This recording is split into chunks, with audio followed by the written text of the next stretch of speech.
Bem-vindos ao Observatório da Imprensa. O Código Penal é o único instrumento para distinguir o bem do mal? Além do lícito e do ilícito, não existem outros adjetivos? O correto e o incorreto, a probidade e a improbidade não contam? Para debater a cobertura da imprensa nestes casos em que a legalidade e a ética se confrontam, convidamos o cientista político Renato Lessa, o representante da Comissão Brasileira de Justiça e Paz, Francisco Whittaker, e o ex-ministro da Justiça, Miguel Reale Júnior. Você pode participar fazendo sua pergunta pelo telefone no número que aparece aí na tela ou pelo computador através do Twitter e do nosso chat no site da TV Brasil. Mas antes, vamos ver o que foi notícia na mídia nesta semana. Rebuliço ético na grande imprensa americana. José Antônio Vargas, competente repórter do Washington Post, engajado na cruzada para alterar a política imigratória dos Estados Unidos, confessou numa dramática matéria que forjou a sua nacionalidade americana. Na verdade, ele é filipino. O Post decidiu não publicar a matéria porque jornalista não pode mentir. O concorrente, New York Times, publicou-a com o inesperado desfecho. Quem errou? Todos erraram, inclusive os jornais brasileiros, com exceção do Globo, que omitiram tão importante debate sobre a credibilidade dos jornalistas. Hackers com base no exterior atacaram diversos sites oficiais, aparentemente como protesto contra o governo brasileiro. Por mais justificado que seja este protesto, é imperioso lembrar que os fins nunca podem justificar os meios. Pirataria e vandalismo só podem produzir mais injustiça e mais violência.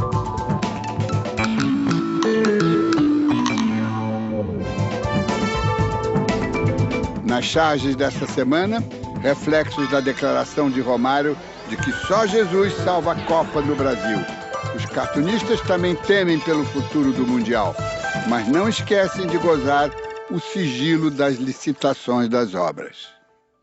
De olho no passado, a historiadora Isabel Lustosa nos mostra que aqui no Brasil a tentativa de calar a imprensa na base da paulada já vem de longe.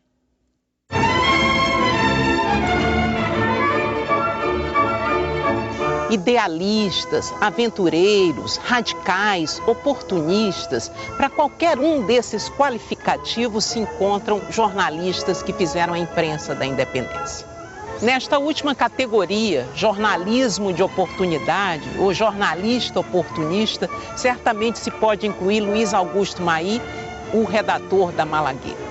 Luiz Augusto Maí veio seguidas vezes aqui ao Paço de São Cristóvão beijar a mão do rei Dom João VI e depois de seu filho na Sala do Trono. Foi, aliás, o receio de perder o seu emprego na Secretaria de Marinha que o motivou a lançar, no final de 1821, a Malagueta. Luiz Augusto Maí foi vítima de 2 atentados por conta do que publicava na Malagueta. O primeiro aconteceu em junho de 1823 e o jornalista foi atacado na sua casa, na estrada de São Cristóvão, número 75. Perpetraram em minha pessoa o massacre que constou de grande primeiro golpe de espada, de mais 5 golpes ou cutiladas na cabeça, que se me deram enquanto as luzes não se apagaram, além de 10 ou 12 contusões violentas no pescoço e no corpo. Esse atentado teve grande repercussão na imprensa e ajudou a precipitar a queda do gabinete Andrada. O redator da Malagueta nunca pegou na pena que não fosse para censurar e falar mal de tudo. Era, pois, muito natural que um tal escritor provocasse a cólera de imensos indivíduos menos fleumáticos do que eu. O segundo atentado contra Luiz Augusto Maí aconteceu em 1829, quando o jornalista passeava pelas ruas do Rio com o deputado Cunha Matos. O motivo desse atentado teria sido artigo malicioso publicado na Malagueta sobre a imperatriz Amélia Eugênia, que tinha acabado de casar-se com Dom Pedro I. Luiz Augusto Maí costumava escrever seus artigos com grandes reverências ao imperador, no entanto, cheio de insinuações maliciosas sobre a sua juventude e a sua inexperiência. Tanto no atentado de 1823 quanto no atentado de 1829, a sombra do imperador pairava. Na crônica de Maurício Menezes, o erro de um repórter que deixaria até Papai Noel envergonhado. De olho na gafe.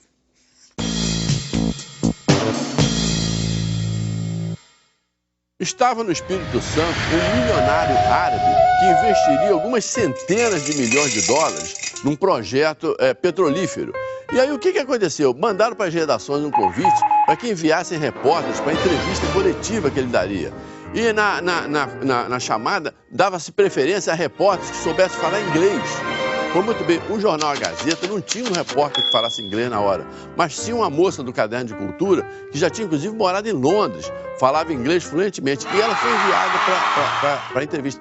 Ela volta para o jornal e faz um texto belíssimo falando o seguinte, que o Espírito Santo teria um dos mais belos natais da sua história, porque o sheik árabe investiria mais de 200 milhões de dólares na compra de árvores de Natal. Olha que beleza seria aquele Natal no Espírito Santo. Só que o editor do jornal ficou meio desconfiado e resolveu ligar para a Petrobras para confirmar aquilo. Na verdade, o investimento de mais de 200 milhões de dólares seria na compra de árvores de Natal, que é o nome daquele tubo que vai no fundo do mar buscar petróleo. Tinha nada a ver com a festa de Jesus Cristo, viu? Olha, e o jornal escapou de uma bela mancada. Viu? O Código Penal é o único instrumento para distinguir o bem do mal? Além do lícito e do ilícito, não existem outros adjetivos? O correto e o incorreto, a probidade e a improbidade não contam? Dos 10 mandamentos de Moisés, considerados como fundamento da civilização ocidental, apenas 3 configuram crimes previstos no Código Penal: o assassinato, o furto e o falso testemunho. Os demais mandamentos estão na esfera moral, social e espiritual, o que não significa uma diminuição de sua importância ou gravidade. O segundo caso, Antônio Palotti, foi encerrado quando o Procurador-Geral da República não considerou ilícito o seu fulminante enriquecimento. Até mesmo a Folha de São Paulo, o jornal que denunciou, deu-se por satisfeita com a opinião do procurador, sem esperar pelo devido processo legal. As revelações sobre favorecimentos do governador Sérgio Cabral Filho a amigos diletos para obter grandes contratos de construção também caíram na vala comum da incorreção, sem que ninguém questione a proximidade entre o que é inadequado e o que é indevido, entre o que é indevido e o que é indecoroso. Numa sociedade onde o código de ética é irrelevante, diluem-se as regras de convivência e se consagra um vale-tudo que será difícil de reparar. E quando a imprensa faz corpo mole e desobriga-se de reagir às infrações éticas das autoridades, certamente vai desobrigar-se também de respeitar a sua própria ética. Estamos mal. Casos de enriquecimento ilícito, de favorecimento ou atos de improbidade administrativa não saem das páginas dos jornais, apesar da vigilância da mídia. São questões que muitas vezes escapam das amarras da lei, mas são vistas como imorais, inadequadas para um político ou um funcionário público. As nossas constituições, as nossas leis sempre foram muito boas, muito avançadas, inclusive. Mas, de outro lado, não havendo condições de implementação dessas leis, elas acabam caindo no vazio. E, além disso, elas às vezes são tão sofisticadas que a nossa legislação criminal, ela acaba virando um queijo suíço, porque tem buracos para todo lado. Nem sempre tudo que é imoral é ilícito. Depende da opção política que fez o legislador, de prever aquele ato como um ato ilegal.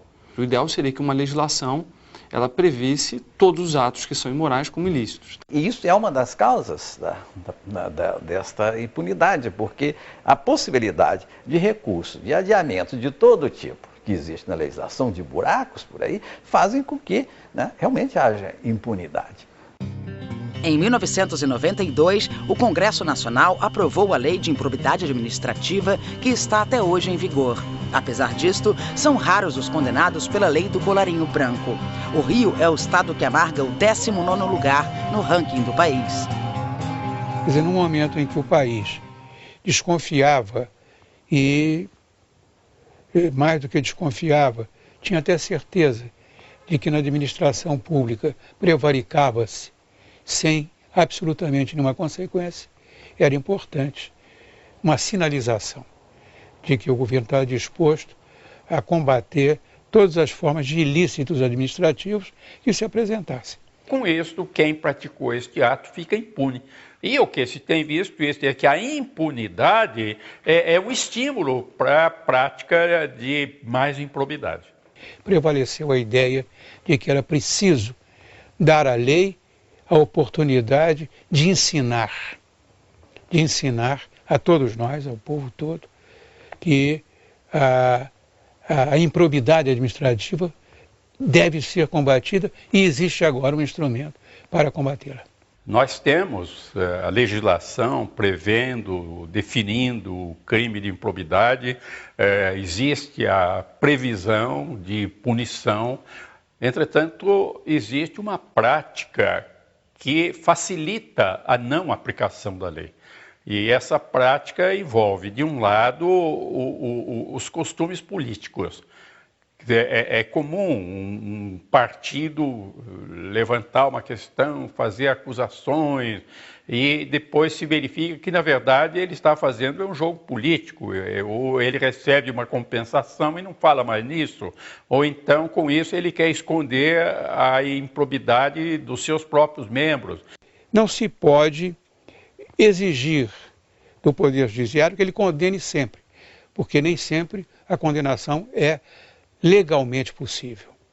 De outra parte, não se pode pedir tampouco que, em nome da celeridade, se atropelem os direitos de defesa. Só quem passou por esse vexame, esse terrível vexame de ser acusado, é que sabe o que é ser atropelado nos direitos de defesa. Na falta do enquadramento da lei, a imprensa cumpre o papel de denunciar e de mostrar que nem sempre o legal está dentro da ética, como no caso do governador Sérgio Cabral e as relações dele com empresários que têm contratos bilionários com o estado do Rio. Essa compreensão de que o ato foi imoral, mas não está previsto como ilegal e ilícito, essa compreensão vem através da imprensa. É a imprensa que divulga, é a imprensa que investiga e descortina tudo e acaba mostrando para a sociedade que aquela situação é absurda, que aquela situação ela não é aceita. Quando eu denuncio alguma coisa, uma prática ilegal, um fato, eu digo à pessoa, eu digo o fato, eu vou procurar a fundamentação, a comprovação daquilo que eu estou afirmando. E a imprensa deveria fazer a mesma coisa. Fazer a denúncia é um serviço que a imprensa deve prestar ao povo, fazer a denúncia da improbidade, mas fazer com ética e com responsabilidade. Não denúncias anônimas, não por insinuação, não refugiando-se no condicional. Seria corrupto, teria feito isto como uma forma de não assumir responsabilidade. O Observatório da Imprensa tem hoje 3 convidados. Aqui no Rio, o cientista político Renato Lessa, em São Paulo, o membro da Comissão Brasileira de Justiça e Paz, Francisco Whittaker, e o jurista Miguel Reale Júnior. Eu vou começar com o ex-ministro Miguel Reale. Sobre um episódio muito carioca, é um fenômeno muito carioca, do malandro carioca, né? Que ele sabe de cor todo o Código Penal, ele sabe onde ele pode ser enquadrado, ele sabe tudo sobre o Código Penal para poder escapar. Agora, isso parece que generalizou-se no país, quer dizer, todo mundo conhece o Código Penal, tenta escapar de cometer um ilícito flagrante, não é? Mas os atropelos dos outros códigos, do código de ética, do código moral, do código de probidade administrativa, tudo isso é atropelado de uma forma descarada. Como é que o senhor consegue ver, ministro Miguel Reale Júnior, como é que se pode começar a respeitar também os outros códigos, já que o Código Penal está aí e pronto para ser acionado? Diniz, muito boa noite, é um prazer estar no seu programa e gerando muitas dúvidas quanto à eficácia das nossas leis. Nós temos leis suficientes para enfrentar o problema da corrupção e da obtenção de vantagens indevidas. Na verdade, a lei de improbidade administrativa, curiosamente, ela veio a ser editada 2 meses antes do início do processo de impeachment do Collor. Collor é o presidente signatário desta lei da improbidade administrativa, que cabe fundamentalmente ao Ministério Público a propositura de ações de improbidade administrativa que cobrem grande parte daquilo que visivelmente se constitui como incorreção, como falta de espírito público, de obtenção de vantagens, de causação de prejuízos ao erário público. Veja, por exemplo, este fato recentemente noticiado do governador do Rio de Janeiro, que é levado de avião particular de um empresário que tem contratações com o seu estado à Bahia. Isto está previsto como infração administrativa, da improbidade administrativa, que pode levar à perda dos direitos políticos, a penas elevadas de multa. Ou seja, existe uma legislação, o é necessário que seja efetivada. E há uma vantagem, de certa forma, na lei de improbidade administrativa, que é a possibilidade da sua propositura, independentemente de foro especial. Ou seja, a lei de improbidade administrativa é um instrumento que deveria ser mais utilizado por aquele que é o competente para a propositura dessas ações, que é o Ministério Público, instaurando inquéritos civis e depois a propositura propriamente dita das ações de improbidade. É lógico que vai se enfrentar aí a morosidade do judiciário. O judiciário brasileiro sofre de uma hipertrofia, uma grandiosidade gigantesca que faz com que a aplicação da lei venha tardiamente. Em São Paulo, para lhe dar um dado, o Tribunal de Justiça de São Paulo tem hoje em tramitação 550 mil processos que estão lá distribuídos, estão lá entregues, ainda muitos deles ainda não distribuídos no Tribunal de Justiça de São Paulo. Portanto, a aplicação da lei vai passar obrigatoriamente pela capacidade de agilidade. Não quero que se faça uma celeridade a toda força, porque nada pior que a injustiça célere. É necessário que exista, sem dúvida nenhuma, as garantias de defesa. Mas os tribunais deviam estar preparados para ter sessões específicas para julgar esses processos de infração administrativa. Por exemplo, fora da improbidade administrativa, tem a lei de responsabilidade dos prefeitos municipais. No estado do Rio Grande do Sul, o Tribunal de Justiça do Rio Grande do Sul tem câmaras especializadas para julgar os prefeitos, porque a competência para o julgamento na lei de responsabilidade dos prefeitos é do Tribunal de Justiça. Eles têm câmaras especiais para o julgamento de prefeitos, isso tem agilizado e tem levado a várias condenações. É necessário que os tribunais deem uma preferência, já que a competência é deles para julgar prefeitos, já que a competência é do Supremo Tribunal Federal para julgar ministros, julgar deputados, é necessário que se dê uma preferência, porque o efeito pedagógico de uma condenação com relação a quem violou a correção, a moralidade e se locupletou do dinheiro público no exercício de um cargo é extremamente importante. Eu creio que Dallaire tem toda a razão, a impunidade gera obrigatoriamente mais improbidade. Quer dizer, é necessário que exista punição, porque o efeito de exemplariedade e de intimidação da existência de uma condenação é fundamental para ir se mudando a mentalidade do admissão que existe na sociedade brasileira de que o que vale é levar vantagem, porque, na verdade, a lei existe apenas para inglês ver. Professor Renato Lessa, eu queria tentar aprofundar essa questão de que aqui no Brasil criou-se esse culto ao Código Penal. Então, assim, não é crime, então vamos em frente. Não é? E no caso Pallotti, isso ficou muito claro. Não houve ilícito, arquive-se, mas houve uma série de outras infrações, não é? Inclusive enquanto deputado, quer dizer, conflito de interesse, uma série de coisas. Então, esse descaso, quando desce do âmbito, da esfera do Código Penal e vai para outros códigos de ética, deontologia profissional, tudo isso já não conta, isso já é tripudiado e vamos em frente, né? Como é que a gente pode reverter um pouco, dar importância aos outros códigos? Códigos de conduta, de decoro, né? Não, esse ponto é extremamente importante, porque a dimensão legal, claro que ela é uma referência fundamental para a política. Evidente. Quer dizer, necessária, imperativa, acho que a importância é evidente disso. Mas não é a única referência, né? Quer dizer, a atividade política envolve a gestão da vida social, envolve valores, envolve expectativas dos cidadãos, envolve um conjunto complexo, né, de ações, né, que não tem que estar apenas pautada pela letra daquilo que os códigos estabeleceram formalmente.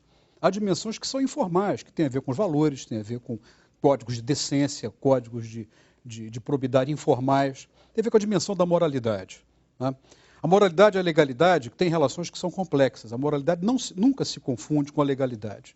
Quer dizer, é impossível imaginar um código legal que incorpore completamente a dimensão da moralidade, até porque a moralidade é variada. Relativa. É relativa, quer dizer, grupos sociais têm valores morais distintos, mas esse é um horizonte imperativo para a atividade política. Quer dizer, tem que estar pautada, quer dizer, no conjunto de valores presentes na vida social. Quando a moralidade ela é desconsiderada porque é informal, porque é imaterial, porque é subjetiva, né, e nós nos escoramos apenas naquilo que é legal, o que acontece? Criamos uma zona de indeterminação, né, que diz respeito à ação governamental, à ação política, que cria cenários de oportunidade de extrema permissividade, né, ainda que a legalidade não seja ferida. E, em muitos casos, a legalidade é ferida, ela vai junto. O exemplo que foi dado recentemente a respeito da questão do governador mostra que, além de certos limites morais, quer dizer, houve algum arranhão na dimensão da legalidade. Mas eu acho que a questão importante, Inês, é entender um pouco o ambiente, né, em que essa lassidão com relação a limites, né, na verdade, se estabelece. É um ambiente propício a isso.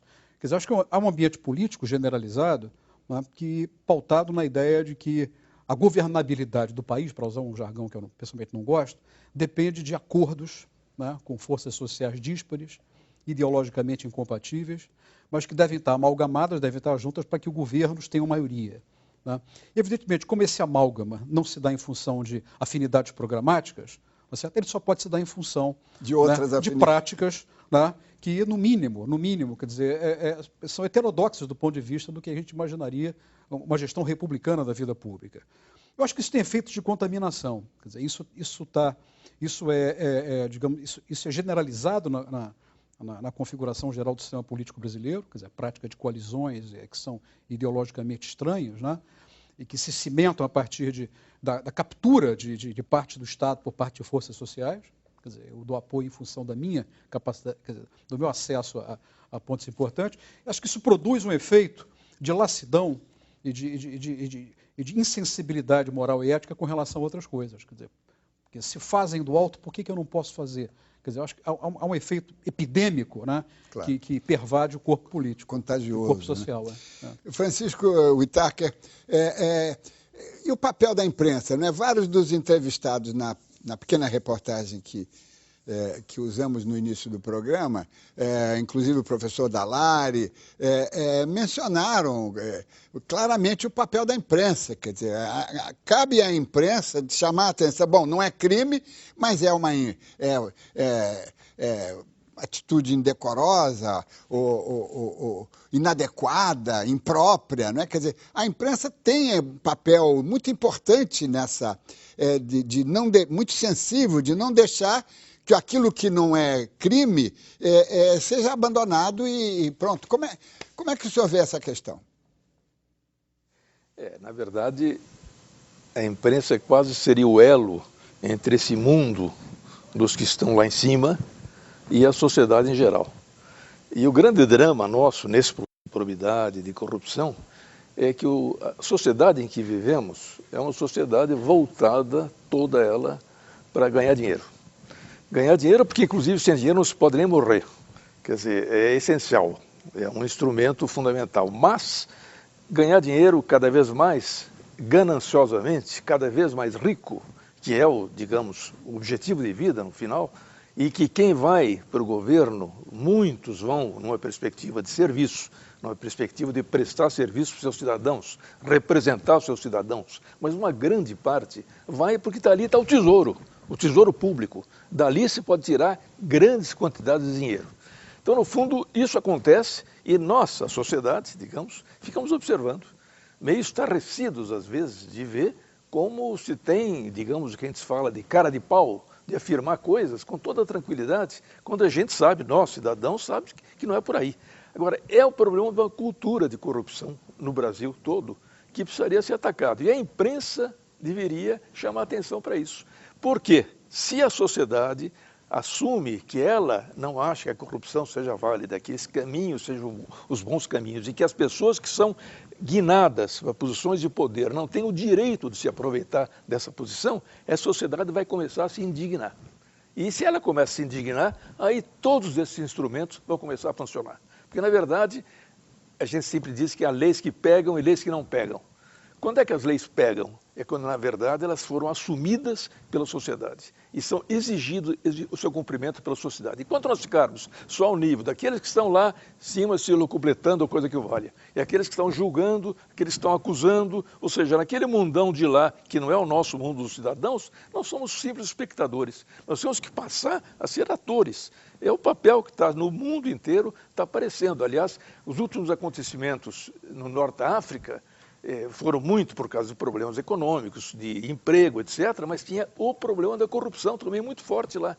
E o que aconteceu? Aconteceu que o pessoal se levantou e disse, não é por aí, não podemos acertar essas coisas. Então eu acho que aí, nesse problema da imprensa, a imprensa tem um papel muito grande a cumprir nessa conscientização da sociedade que temos que passar por uma cultura de probidade, uma cultura de respeito ao que é do outro, de respeito ao que é o público, de respeito à sua função de, digamos, governante. Esse que é a minha maneira de ver.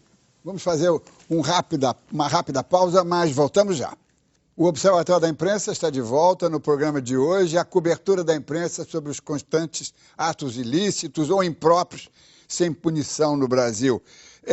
Miguel Reale Júnior, a imprensa seria o único antídoto a essa lassidão com relação os erros éticos ou deontológicos que se cometem aqui no país? Ou haveria outros recursos para mobilizar a sociedade pela ética? Como é que se poderia fazer isso? Diniz, eu acredito que nós estamos vivendo um período em que há uma renúncia da sociedade civil de participação política.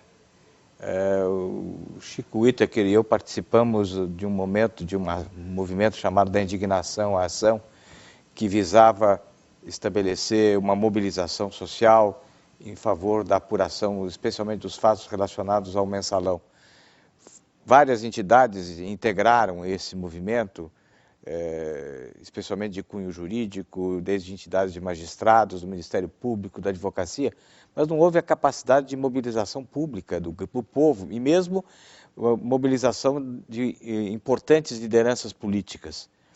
Portanto, se as lideranças políticas que tiverem sinceridade e entidades da sociedade civil se engajarem na apuração, é possível se criar e especialmente hoje através das redes sociais, se criar um caldo de cultura suficiente para que essa indignação se faça presente, efetiva.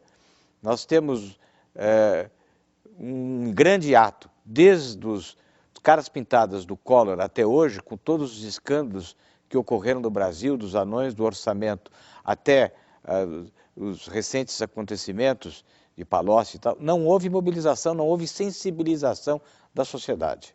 A sociedade civil está indiferente ao processo político. É necessário que não só a imprensa, mas entidades de responsabilidade e que têm respeitabilidade no meio da sociedade se mobilizem para criar um movimento efetivo.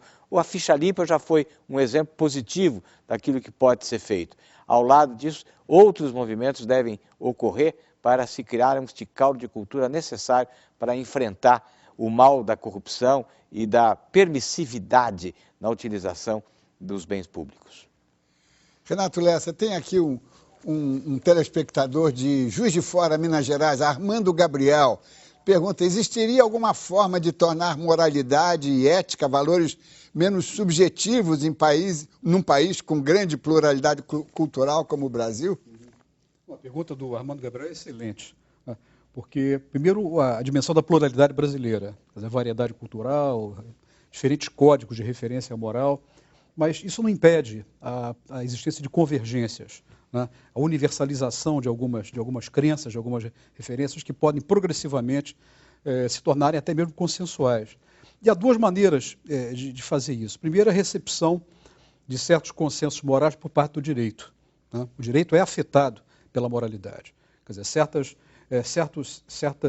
coisas, questões que são intoleráveis do ponto de vista moral, com alguma frequência, acabam recebendo, né, amparo e acolhimento na dimensão legal do país. Quer dizer, a recente decisão do Supremo com relação ao casamento, o reconhecimento da união entre pessoas do mesmo sexo, entre homossexuais, é o quê? O recolhimento de uma certa convergência moral diante do caráter intolerável que é discriminar pessoas que têm esse tipo de opção. Então, uma maneira, portanto, de tornar valores morais objetivos é a sua inscrição no Código Legal. Outra maneira, né, e essa realmente é o que nos falta, e acho que parte disso está presente na observação feita pelo ministro Reale, quer dizer, é a ausência, uma certa rarefação da sociedade civil brasileira, né, na direção de certas posturas, né, diante de valores morais. Quer dizer, e aí isso tem a ver com a relevância que a imprensa pode ter desse processo, né? Porque, evidentemente, que a imprensa tem um papel importante, a capacidade que ela tem de levantamento, de apuração, enfim, de pôr o tema, trazer o tema público, mas devemos levar em conta o seguinte: primeiro, temos muito pouca imprensa no país. Quer dizer, as cidades importantes no Brasil reduzidas a um jornal apenas, caso específico do Rio de Janeiro. O número de leitores de jornal no Brasil ainda é muito pequeno. Jornais, mas já... jornais, quer dizer, com capacidade investigativa grande, né? Quer dizer, nesse sentido. Mesmo São Paulo também tem menos imprensa do que poderia ter, dada a riqueza cultural e a importância política que São Paulo tem. A quantidade de leitores brasileiros ainda é menor do que outras sociedades, quer dizer, nas quais a imprensa tem centralidade muito grande. Então, se a imprensa é importante, quer dizer, há uma dimensão que é fundamental, que é a capacidade de auto-organização da sociedade com relação a essas coisas. Quer dizer, eu acho que esse é um ponto que nós deveríamos considerar e atacar. Deixa eu pegar aqui o Francisco Whittaker, que é justamente o sucesso, quer dizer, um contraponto disso que nós estamos falando, foi o sucesso da lei da ficha limpa, que começou de baixo para... Foi uma coisa extraordinária, nós tratamos do assunto aqui em diversos programas, mas, sobretudo, foi uma coisa de baixo para cima que atropelou, inclusive, a própria imprensa. A imprensa não estava preparada para se surpreender com essa aceitação. Qual é a lição que se pode tirar da lei da ficha limpa? Olha, nesse sentido, essa lei dá boas lições para a imprensa. Objetivamente, nós que estávamos envolvidos naquele processo, tentando colher assinaturas durante 1 ano e meio, na verdade, e o mesmo processo aconteceu na outra lei de iniciativa popular, 10 anos atrás, que é a lei contra a corrupção eleitoral, compra de votos. Quer dizer, no começo da nossa atividade, as pessoas diziam: ótimo que vocês façam isso, e uma boa parte dizia: não adianta, isso não vai passar, essa lei não vai ser aprovada. Agora, quem dizia isso era também a imprensa. A imprensa, no caso da ficha limpa, foi inacreditável a quantidade de vezes em que a imprensa atuou muito mais para nos desanimar que para nos animar. Esse que eu acho que é o passo a ser dado. Quer dizer, nós tínhamos que provar para a imprensa também que valia a pena aquele esforço, que nós precisávamos levar aquele 1.300.000 assinaturas, depois precisávamos lá no Congresso batalhar junto aos deputados e fazer mais pressão, todos os tipos de pressão. A imprensa passou para o nosso lado quase que no final. Enquanto isso, ela praticamente, quando, por exemplo, havia, como há naturalmente, manobras no parlamento para que a lei fique numa gaveta ou fique em outro lugar, vinha imediatamente a notícia, era morreu. Lei da ficha limpa foi para a gaveta. Agora mesmo, com as decisões do Supremo, quantas vezes não saiu na imprensa, acabou. A lei da ficha limpa não funcionou. Não, quando ela vai valer em 2012 plenamente. Agora, quem é que está noticiando isso? Então, eu acho que existe um certo pessimismo por parte da imprensa nessas atividades de natureza social que precisaria ser revisto. Ela precisaria estar, digamos, do nosso lado. Ela precisaria estar nos animando. Porque para as pessoas que vão colher assinatura, que vão fazer pressão, que vão fazer comício, que vão fazer tudo isso, é muito importante que sejamos estimulados, que possamos, seja dito para nós, continuem, vão em frente. E não adianta, não vai acontecer nada. Esse dado, para mim, foi uma grande lição que eu tirei do papel da imprensa. Ajudou muito a partir de um certo momento. Durante um bom período de tempo, foi uma tragédia, que ela estava muito mais na linha de nos desanimar, nos desestimular, do que nos animar. Professor Miguel Reale Júnior, tem aqui uma questão que é suscitada, inclusive, pela atualidade internacional. A Grécia está à beira de um colapso, né? Mas foi na Grécia que, o berço da civilização, começaram a surgir os debates éticos no Aristóteles, na ética de Aristóteles, né? Que depois de influenciou tanto a cultura ocidental, depois Spinoza, que a ética é um problema irresolvido, não é?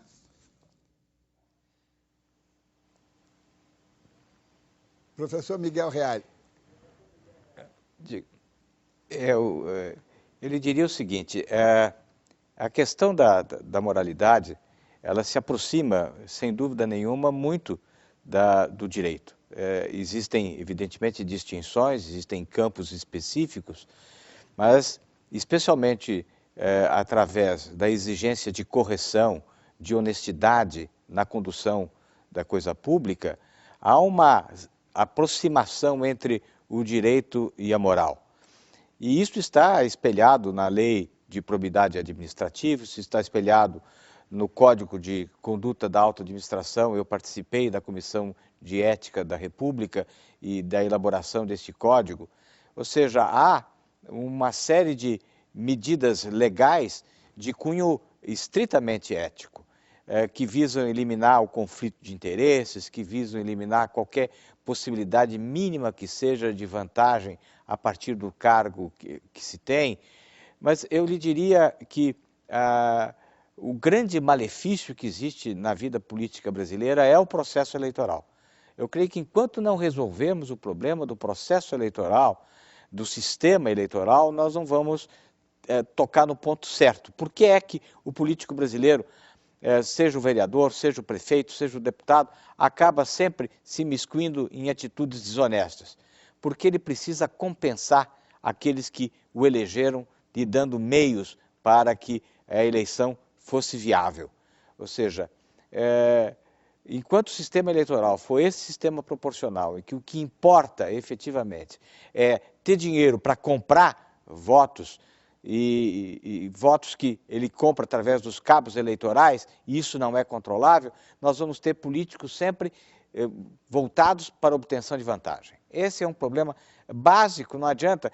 Pequenas prefeituras têm lá os vereadores corruptos que têm do prefeito 2 cargos em comissão para indicar quem eles quiserem, para não trabalhar, e o vereador fica com 70% da remuneração desses cargos em comissão. Isso está espalhado pelo Brasil. Então, enquanto houver esse sistema eleitoral corrupto, nós não vamos ter políticos com a intenção boa de produzir bens para a população. Vamos a um pequeno intervalo e voltamos já. Estamos de volta com o Observatório da Imprensa. Hoje o nosso tema é a enorme quantidade de denúncias de atos ilícitos, nem sempre veiculados pela mídia.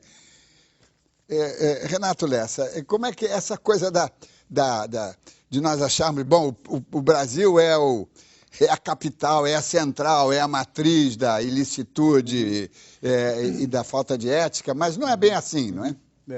Às vezes a gente tem a sensação de que é uma falha do caráter brasileiro, né?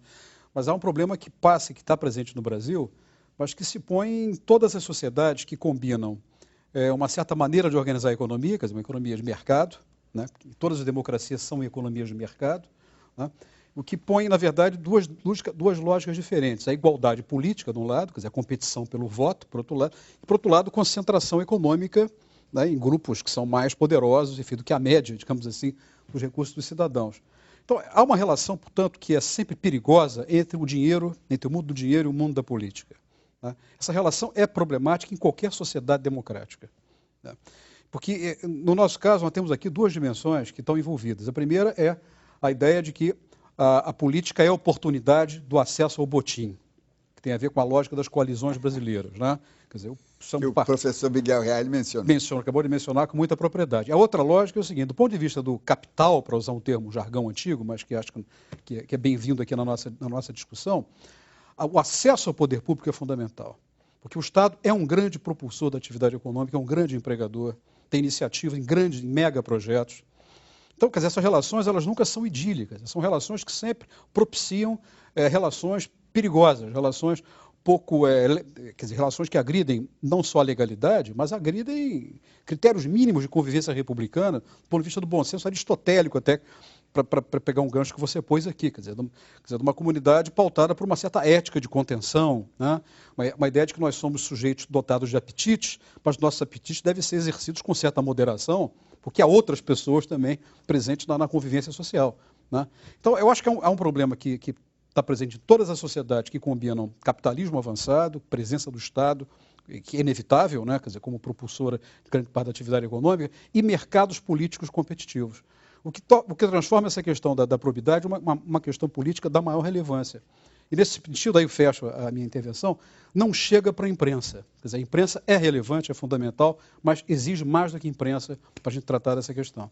E, a propósito disso, tem uma questão levantada do Maranhão, estado, no caso, muito importante, levantada pelo Pedro Antônio. Ele pergunta o que devo fazer ao constatar irregularidades na prestação de contas de políticos. Eu queria que o Francisco Whittaker respondesse a esse nosso telespectador. Pois não. Eu acho que nós, cidadãos, aqui eu estou falando como cidadão, nós dispomos de alguns instrumentos. Um deles é levar a denúncia ao promotor público. O que não podemos é saber da coisa e deixar por isso mesmo. Ou seja, que não podemos, enquanto soubermos, para o funcionário público que sabe de coisas e não conta, é prevaricação. Para o cidadão que sabe de coisas, que as contas estão erradas e fica quieto, é uma espécie de abdicação. Ele abdica da sua condição de cidadão. Como cidadão, ele teria que levar esse fato ao promotor público da sua cidade e dizer o que o senhor vai fazer. Porque o Ministério Público está ali para isso, para levar essa denúncia, para levar o teu juiz, para levar a situação. E tem que ficar em cima, mas ele não deve fazer isso sozinho. Isso é um dado fundamental. Não adianta o cidadão pretender agir e agir sozinho. Ele tem que se reunir com outros, ele tem que conversar com outros, ele tem que saber o que os outros pensam e tem que juntos fazerem uma pressão. São essas pressões de massa, afinal, que acabam fazendo com que as coisas mudem. Mas isso começa por pequenas coisas. Começa, no Brasil, uma quantidade enorme de municípios em que uma associação que ficou conhecida, que começou em Ribeirão Bonito, aqui em São Paulo, que criou uma Abarribo, essa associação se dedica a reunir cidadãos da sociedade e controlar as contas da prefeitura e da Câmara, e todas as contas, e levam até a derrubar prefeitos nesse processo. Então, esse tipo de organização social depende da vontade de cada cidadão de se juntar com outros, porque sozinho é muito difícil fazer as coisas, e ir naquelas instâncias de governo que deveriam agir e exigir delas o cumprimento da sua ação. Professor Miguel Reale, mas aí tem um problema que é justamente o Ministério Público vai examinar a licitude ou a ilicitude do ato. Se considerar, como foi o caso, Pallotti, de que não houve nada ilícito, mas houve segundo se supõe, é um ato inadequado sob o ponto de vista moral, a quem dirigir, a quem encaminhar essa queixa, porque alguma coisa tem que ser, a bola tem que rodar, né? Como é que este cidadão do Maranhão poderia fazer se vai ao Ministério Público, por acaso, suponhamos, e o promotor diz, o procurador diz, bom, aqui não houve ilicitude, o que ele deve fazer? Veja, Diniz, no caso do Palocci, em que houve um pedido de arquivamento de qualquer investigação por parte do procurador-geral, no entanto, um promotor de primeira instância, creio que de Brasília, instaurou um inquérito civil para apurar se houve alguma improbidade administrativa. Há necessidade de uma mobilização da sociedade. A sociedade passou vencida nesse caso do Palocci. A imprensa também. É como se a consequência satisfatória teria sido o seu afastamento do cargo de ministro da Casa Civil. Isso foi o suficiente e o bastante. Quando nós vemos casos anteriores também, de Erenice e tudo mais, é que a Controladoria da União também tapou o sol com a peneira, a Polícia Federal, a mesma coisa, traz agora alguns elementos indicativos de responsabilidade. É necessário que a sociedade se mobilize através daqueles órgãos que souberam lutar, por exemplo, contra a ditadura. Não é aí anacronismo ou nostalgia, mas é a consciência de entidades representativas da sociedade em assumir a exigência de apurações desses fatos. Se houver a junção dessas entidades numa movimentação e que não fique só na presidência e no conselho dessas entidades, mas que os seus militantes sejam também mobilizados e que exista uma oposição no país, que seja uma oposição com um mínimo de coragem, de atitudes efetivas para apurar, seja em que nível for, estadual, municipal, mas que existam oposições com legitimidade e com respeitabilidade para isso, nós vamos movimentar esse país contra o clima de impunidade que aqui prevalece há muito tempo. Infelizmente, são séculos de impunidade, porque existe uma condescendência social também. Na verdade, eu posso pensar o seguinte: um camarada convida um político para ser o padrinho de batismo do seu filho, pensando que no futuro ele vai lhe impedir a convocação para o serviço militar. Quer dizer, existe no país essa cultura da aproximação com o poder para obtenção de vantagem. E isso só é mesmo com a mobilização que se vai vencer esta cultura, infelizmente, de condescendência com a desonestidade. Ministro, tem aqui uma telespectadora aqui do Rio de Janeiro, a Maria Leonor, que faz uma pergunta que eu queria Maria Leonor, ela pergunta, existiria alguma forma de tornar menos tênue a linha que separa o ilegal do imoral? Renato Lessa. Eu acho que uma linha possível é a mobilização cívica, capacidade cívica, né? Eu acho que os sistemas políticos são reformáveis fundamentalmente de fora para dentro. Certo? A capacidade de autorreforma de sistemas altamente oligarquizados como o nosso, ainda que ele tenha uma base eleitoral muito ampliada, mas ele é muito oligarquizado, a capacidade de autorreforma é muito pequena. Exatamente a certeza de que a capacidade de reforma é pequena é que dá aos decisores e aos políticos a sensação de que não há limite, que várias coisas são permitidas. Vamos em frente, não há problema, né? E quando eu digo que a imprensa não basta, quer dizer, a imprensa não pode, ela não consegue, ela não tem capacidade para isso, está o tempo todo cobrindo, dando a mesma atenção a essas coisas. Ela tem que estar atenta a outros elementos que estão presentes na volatilidade do mundo. Então, mesmo com a imprensa ativa, existe a certeza do ponto de vista do malfeitor, né, para usar esse termo, de que em algum momento o tema vai esfriar, outro malfeitor vai ocupar o proscênio e lá nave vá.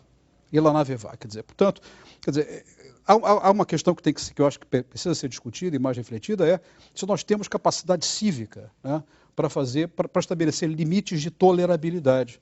né? Se essa questão não for vencida, quer dizer, evidentemente que na história do Brasil há exemplos em que isso foi possível. Quer dizer, a mobilização que esse país conheceu na época da Constituinte foi uma coisa notável. Né? A presença da sociedade civil organizada, nem tão organizada assim, nas comissões, nas subcomissões, na remessa de sugestões, a presença nos próprios debates, é um exemplo extremamente interessante de que naquele momento crucial da vida brasileira, houve uma energia cívica que foi, inclusive, fundamental para que a Constituição acolhesse valores que hoje são cláusulas pétreas. Quer dizer, daí o nome, Constituição Cidadã. Quer dizer, são valores que são cláusulas pétreas. O preâmbulo da Constituição, o capítulo dos direitos fundamentais, quer dizer, para sempre na configuração da República. Isso só foi possível com capacitação e energia cívica. Chegamos ao final do programa. Quero agradecer a presença do cientista político Renato Lessa, do representante da Comissão Brasileira de Justiça e Paz, Francisco Whittaker, e do jurista e professor Miguel Reale Júnior. Na próxima semana, vamos debater o caso de um premiado jornalista filipino que escreveu uma reportagem em que confessava ser um imigrante ilegal. Ele acabou sendo demitido do jornal Washington Post. Você já pode mandar a sua pergunta pela internet. As instruções estão em nosso site www.tvbrasil.org.br/Observatório da Imprensa. E lembre-se, acompanhando o Observatório da Imprensa pela internet, pela TV ou pelo rádio, você nunca mais vai ler jornal do mesmo jeito. Uma boa noite.